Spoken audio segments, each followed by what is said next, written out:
In this video, a variety of communities from across Somerset talk about the importance of emergency preparedness and how that makes a community more resilient and brings them together in ways that they might not have anticipated.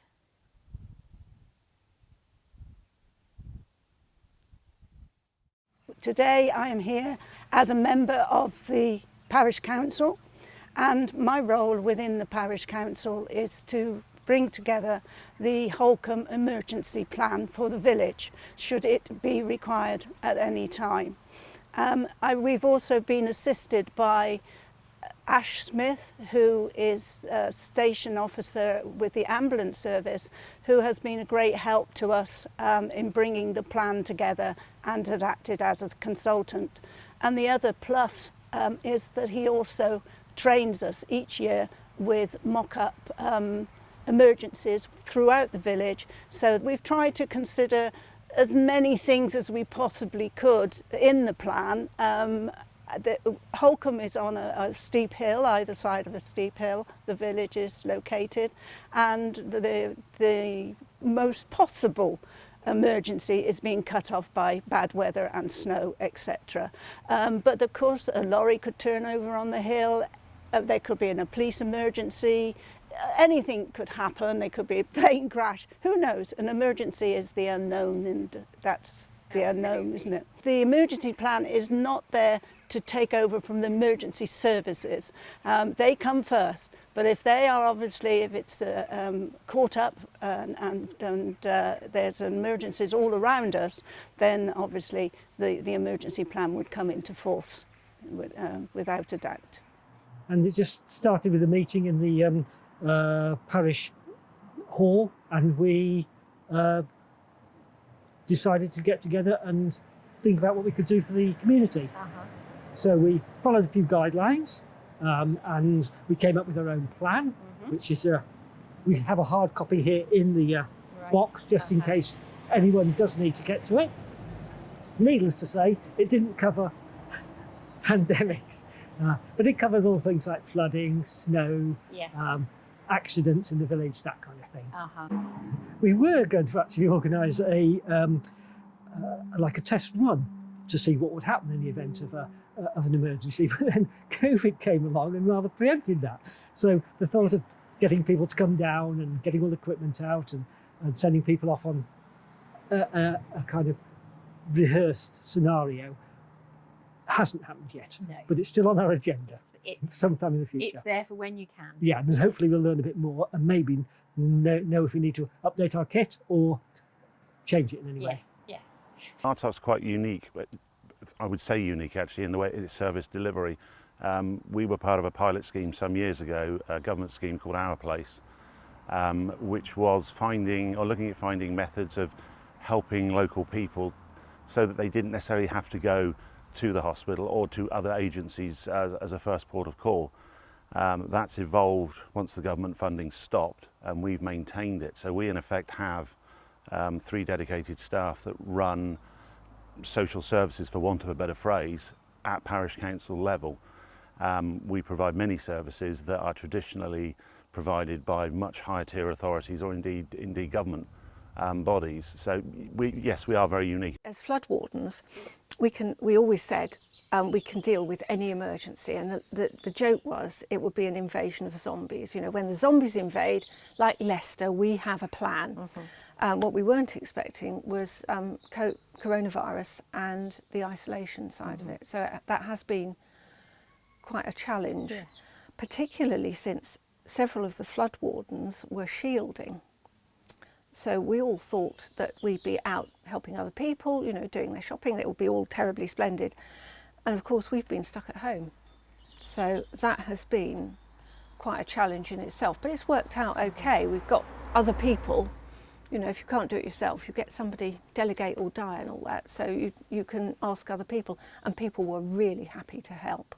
Yes, well, 5 years ago, we were asked I'm on the parish council, and we were asked by the parish council to prepare an emergency plan, which was part of government guidelines. So we went through the list of everything that was needed to be done, floods, thunderstorms, electric cuts, major train crashes, road accidents, airplane crashes, none of which really applied to us. And somewhere at the bottom it said pandemics and animal diseases. Anyway, we got the emergency plan up and running, and we've updated it a couple of times. And in January, we've got a villager who's a paramedic, and he phoned up and said, I have a feeling, Sue, that we're going to need the emergency plan coming in. So was that emergency plan quite valuable to you in terms of It was planning? fantastic, actually, because we had the groundwork in place. We had people we could call on. We had all sorts of people we could call on, technical people, medical people. We've learnt a huge amount of what potential we've got in the village, and who can do what, and everybody's really pulled together well. So yeah, but different from what we expected, but really useful to have had it in place and to be able to be well ahead of the game. Don't be afraid to start. So I think back to me, and we kept meeting. There were a group, and they were all really happy to meet. And we're all quite busy, aren't we? And I thought, I can't afford to meet and not actually do something. Mm-hmm. So I'm going to make this happen. And then we started really small, and we did what we did. And then it's grown. And also look out for the gifts that people have, and whatever they're offering you, I always think listen and think, because somebody sent it. Listen to what they're offering you, and you can do amazing things. What advice would you give to other communities that you've learned from your experiences? I think the most important thing is to get people to talk to each other, to become neighbourly. And if you have the right sort of technology available, to start an email newsletter. It's so useful. And while I realise that lots of people don't have email or whatever, if you can at least get some people on email, they can tell their neighbours who aren't on email. But it's a quick and easy and relatively cheap way of keeping people in touch with one another. Obviously, I would think that most parish councils have a skeleton of some sort of an emergency plan. If they haven't, they should have. And it's to develop from there. If you have anybody in the village or on the council that has any experiences of bringing in emergencies, ex-forces people, ex-police, etc., then obviously utilise their skills. And but it's something. There are other advice on the internet as well to look up, but it is a collective thing that you need to, not just one person sit down and do it. You need to have a small team, maybe another person to bring it together, because you never think of everything. Split your village into small areas. That's been our biggest advantage, so that nobody is in charge of a big area, not in charge, but communicating with a big area. And everyone's got a little sort of neighbourhood group, and some bubbles have formed out of those groups, which has been great. And just making it easy. So we've got basically a communications tree, and getting email addresses wherever possible, because printing stuff off, we were printing stuff off, and at one stage we were doing emails virtually every day, and then it was difficult to know what to cascade down if you had lots of printing to do. One of the things that came out of the flooding situation that we had in 2014 was about effective communication, because communication, to be effective, has to reach everybody, but it's also a two-way thing. So them, the authorities or whoever it is, communicates to us, so it trickles down. But also there are times where we need to be able to communicate back up the grapevine to the top and say, well, actually we need this done, or we need the bins emptied, or it's really important that somebody looks at this sluice because it's stuck open or stuck shut. And so that's the same all the way through. It's the same now. You need to be able to communicate effectively with people and to communicate in a way which everybody can receive the information and understand it, but also that we need to be listened to as people on the ground. It needs to go back up so that the authorities, whoever they are, actually get the message that we are sending them. So it's really important that there's a clear two-way process. Yes, it is. It has to be two-way, and it has to be done in the right way, so that everybody, if you're sending a message to everybody, you need to be sure that everybody gets it. Any parish or any council that has the thing about people have had an awful lot of time on their hands, and people start to notice things perhaps they wouldn't have noticed before. And if you have someone who notices a lot of the time, and you have vacancies, as many parishes do, encourage them to come on to the parish council, and it would give them perhaps an insight into how things are done and why there is no magic wand and you can't just click your fingers and it will be done. You know, things take time, and there's an awful lot of people putting in enormous amounts of time. And again, don't forget, parish councils, 99.99% of them are unpaid voluntary roles. And it does take up significant time. So encourage people to get involved and put right what they see as wrong.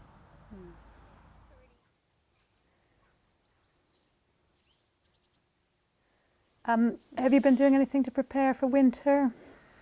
Preparing for winter, we're stepping down, and we've got everything, people sort of poised, and we'll keep people on that alert. We send an email out to our eyes and ears every so often, a separate one from the updates. We've done the emergency updates from the start, so we were doing them every day, and beginning of August we stepped down to 3 a week. And just telling people the latest government news, what's happening in the village, about our support lines that we've been doing. I think those of us who are really active can just see that it's starting again. The prescription numbers are already up, and we never stopped, but that was our intention because we'd begun before this. We never stopped. So, but I'm also aware that I'm trying to make sure that volunteers have had a break, because if you just keep going, and I do sense amongst people that there is a bit of there's almost a lowness right now. That we come through, we just had lovely weather, didn't we? And then this recent talk, I think, so we're just poised and we've got better systems in place. And I think we are probably ready to go again. And just to maintain what we're doing. We are regularly meeting with our colleagues at the Parish Council to look at how we're going to streamline this provision long term, because sadly COVID's not going to go away imminently. So we tend to meet on a fortnightly basis and try and look at the national trend and what's going on at a local level. Unlike other services, we've not actually stopped our COVID response team at this stage. We've kept it running, and we've kept a small team of volunteers that are keeping this going. We do anticipate that during the winter months that the COVID cases and lockdown will sadly rear its ugly head again. So we're going to have to step up to the mark again and ensure that we have the provision and volunteering team available in MARTOCK to be able to support those in need.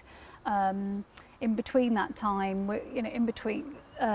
from the initial lockdown up until now, as I said, we've continued to do that and also run it alongside our own jobs within the services team, because there are other needs that have to be met as well. We need to be mindful of things like, domestic violence that goes on, people getting in debt during this peak time, and also we're very mindful that at the end of October that we will have the furlough scheme will be coming to an end, which is going to have an impact on employment potentially. So we're going to be looking at far more redundancies and people going across to things like universal credit. So that's something that I've been monitoring as part of MARTOCK Job Club coordinator, to look at what we can do and work alongside Yeovil Job Centre, for example, to ensure that we're always liaising and making sure that we've got these links available and the ability to support people over the phone or via email if required.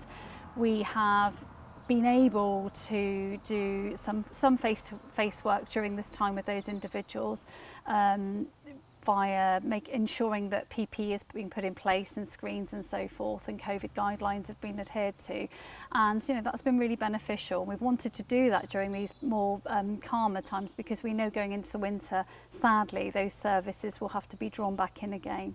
We've had the conversations with volunteers during this period, because some people have returned to work, for example, which is wonderful, and we're really pleased about that. But again, we have been able to store their information, because they have expressed that they've got a level of availability on a Thursday, for example, and they can still support.